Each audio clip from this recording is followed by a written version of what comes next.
Oh, hello. Welcome to today's Decay. We're celebrating births and beginnings and everything important since the dawn of time. August 5th edition. I played the 5th of August. Today, in 1850, Guy de Maupassant was born, who was a weird fiction writer. What's his most famous? Is it the Horla? I'm gonna say it's the Horla. Which is like kind of sort of a vampire-ish tale, one could say, I think, personally. Peter Lorre was a big fan. He did a live old-time radio play production with his series Mystery in the Air, which you can find on record and probably somewhere for free on streaming YouTube type situations. It's not my favorite Mystery in the Air, Peter Lorre. That would be Mask of the Medusa, but I think Horla is the flip side of the record. So catch me on the flip side. Joseph Merrick. The man, certainly with junk in his trunk, born today, 1862, because, he was the Elephant Man. Trunk, get it? Yeah. These are the jokes. I'll be here all day. Thank you very much. 1938 today,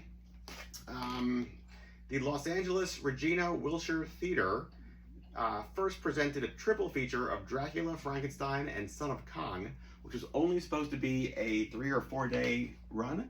And it was so popular that they had to extend it, and I think they ran it like 24/7 for a long time, because there was people like waiting to get in to see these movies, like wrapped around the block. Back then, movies would play in theaters for like days at a time and then leave and never come back, and that was it. And there was no other way to see these things. And basically, the first horror golden age cycle had ended with, I'm going to say, Daughter of Dracula. Might have been The Raven, like, 36-ish, give or take. And there was nothing produced after that, because angry villagers with pitchforks and torches basically told, like, the Hollywood studio system that, like, ethically horror films were bad for America or something. And somehow that was acceptable to just listen to them. And then fast forward about 2 years or so, and they realized just how much money they were missing out on, and so did an about face, and lo and behold, there came like the second golden age horror cycle. Stuff like Man-Made Monster, The Wolfman, Son of Frankenstein, although Monster Rallies, the 40s, wouldn't have happened without this particular repertory, I guess you could say, screening of these three, at this point, 1938, like old films from 1931 or so. Yeah. What else? Pat Smear of the Germs and plenty more. Born today, 1959. And the Stooges. The Stooges, what? Oh, their first album. The first album was released today, in 1969. Okay. All across the USA. But wait, that's not all. 1972, the London Rock and Roll Show was held at Wembley Stadium. That's why we're reading this here periodical. I love when some of these things, because I've like researched this stuff for like years and years, and I'm really just going off of like a calendar that I made sometime nearly a decade ago at this point. But I love when like sometimes these things all kind of connect to each other, or there's like elements of one that like reflect in the other. So the London Rock and Roll Show is awesome. This was, I think, paid for or produced by the Rolling Stones, but it was really like one of the first times that a lot of the original 1950s rock and roll stars, who at this point were like way off out of the spotlight, that they got to play in front of a whole bunch of people. And like, even though it was only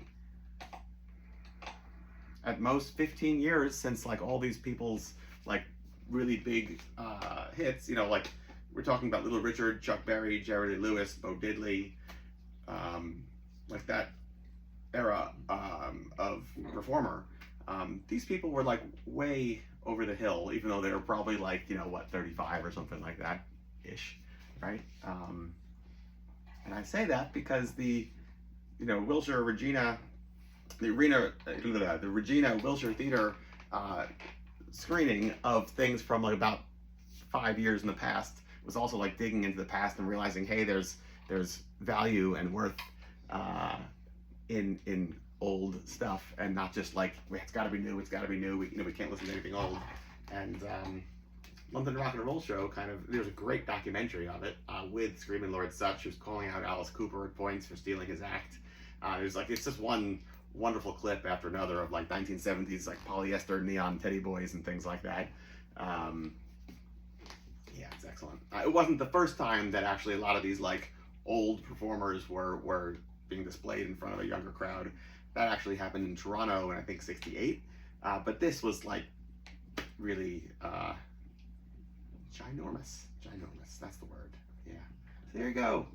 Celebrating births and beginnings of everything important to the dawn of time all day. And those were your directions should you want to watch the London Rock and Roll Show, or Dracula, or Frankenstein, or Son of Kong, or listen to the Peter Lorre Horla, or read the Horla by Guy de Maupassant, or I don't know maybe David Lynch's The Elephant Man. I mean, you got your work cut out for you. That's all I gotta say. Till tomorrow.